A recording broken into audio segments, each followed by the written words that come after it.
Ever since we were in school, you always saw like signs that told you to follow your heart and trust your feelings, and your feelings are right and your heart is always right. But it's funny because that's what the world teaches when the Bible teaches the opposite of that. It talks about in Jeremiah 17:9, where it says, let me just get to it. Jeremiah 17, verse 9.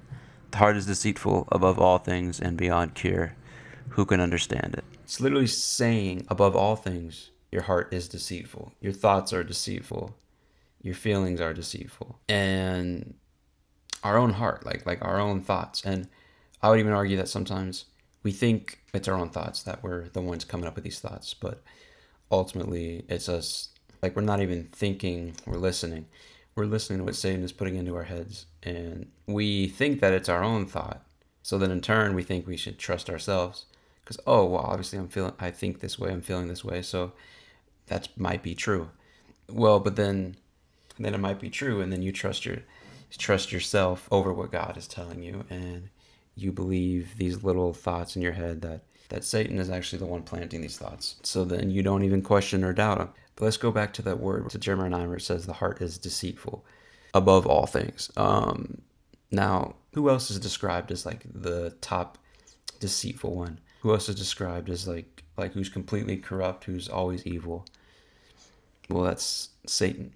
Jesus even calls him the father of lies. Yeah, like confirming to us as Christians that, yeah, Satan is lying to us and he will lie to us, and he's really good at that, and he uses that by influencing our thoughts and planting thoughts in our head that ultimately make us feel a certain way, which ultimately makes us act a certain way. That's why trusting your heart and trusting every emotion that comes up and just following your heart at the core is satanic. It's literally satanic, but it's normalized. It's so normal. It's completely normalized. It's almost like it's almost like cyanide laced candy, where it tastes sweet and tastes good, but ultimately you die. And that's also the metaphor that, yeah, when you follow your heart and follow what your heart tells you and trust your feelings, ultimately leads to death, leads to more pain, more confusion, and ultimately leads you away from Jesus. So let's break it down how I said it a minute ago. Your thoughts affect the way you feel. The way you feel affects the way you act. It affects your actions, ultimately. As like an example, lustful thoughts lead to lustful feelings, which ultimately lead to lustful actions. It's connected, it's connected like that. It starts there. And that's what I mean. Like, the devil will plant these, like the example I use of lust, like he'll plant that thought in your head, or that idea in your head. And if you don't take that thought captive, then ultimately it gets into your feelings, and then you start to feel lustful. And when you feel lustful, then you are more inclined and are going to act lustful. You're going to do lustful actions and things around that. And it's even biblical that Satan can plant thoughts and emotions inside of our head.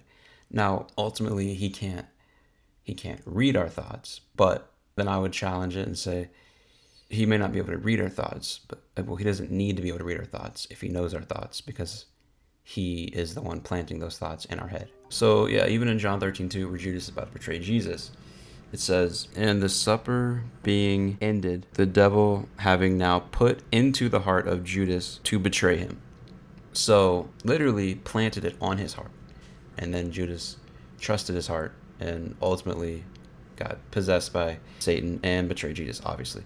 The rest of the story there. But Satan didn't control Judas. He planted a suggestion on his heart. It literally says he now put it into his heart. So that's more clarification. The devil can put ideas and thoughts and emotions inside of your head, and unless you take them captive, and when you take your thoughts captive, you have to really look at it and be like, is this biblical? Is this in the Bible? Does God say, does anywhere in the Bible talk about this thought I'm having? Or does God say is this a godly thought? And then you'd be like, okay, well, no, clearly not. Like, let's say an identity issue. Let's just say you get this thought in your head that's like, oh, you're not good enough. But then we could take that thought captive and obviously know that biblically that's not accurate, because we are perfect and sanctified through Jesus. So right then and there, you would know that that thought is not from God; it's from Satan. So the way to combat these thoughts is first take them captive, and two, to open your Bible and see if it's biblical, if it talks about it in the Bible at all. And and that's where the importance of having discernment comes in, and you can really be like, oh, that's not that's not a that's not a biblical thought. That's not, God doesn't tell me that. Or yeah, that's biblical. That's God speaking to me, or that's a sign from God. Yeah, so you just got to be able to discern your thoughts and see which one is from God and which one is from Satan. And then you have to take the thought captive that's from Satan, and then you have to be in your word to be able to know the truth so you can filter out the lies that Satan will try to feed you in your head. You also could look at the story in Acts of the Ananias and Sapphira. I said Sephora, homie, not the makeup store. Oh my gosh. Where, they trusted their own thoughts, their own fears, their own self-entrance over the obedience to God, which ultimately ended in their death right on the spot. So I think that ties back into the point that trusting your heart and trusting your feelings ultimately does lead to death, and it's like back to the example of using of the candy that's laced with cyanide. It still tastes sweet and still tastes good, but it ultimately leads to your death. Yeah, just don't fall for the trap. Just don't trust your heart blindly. Just have the discernment to know what is from God and what is not, and what God says about you and what he doesn't say about you.